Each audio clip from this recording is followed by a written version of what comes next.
কিভাবে গুরুত্বপূর্ণ একটা নদী দখল করে ফেলতেছে আপনারা একটু দেখেন। নদী মাতৃক বাংলাদেশ, নদী বাঁচলে দেশ বাঁচবে। এই নদী থেকে অগণিত সম্পদ পাওয়া যায়, অগণিত মাছ পাওয়া যায় এবং পানির শস্যের জন্য পানির সমাধানটা নদী থেকে পাওয়া যায়। দেখেন এটা হলো Dhaka Chittagong high road, Dhaka Chittagong high road.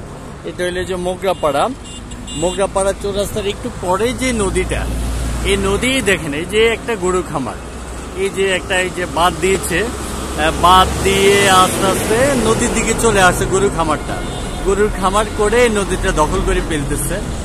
এটাই যদি হয়ে যায়, দেখুন কত বড় নদী ছিল, এই যে এদিক দিয়ে দখল করতে করতে এখানে একবারে নদীর মাঝখানে চলে আসছে। তো জোর যার মুল্লুক তার। আসলে এরকমের যদি হয়ে থাকে তাহলে তো আগামীতে আমাদের দেশের ছোটো খাটো যে নদীগুলো আছে সব নদীগুলো হুমকির মুখে পড়ে যাবে এবং নদীগুলা দখল হয়ে যাবে। প্রভাবশালীদের ক্ষমতা কি সবসময় এত বেশি থাকবে? এটাই কি আমরা বাঙালি জাতি হিসেবে উপভোগ করব?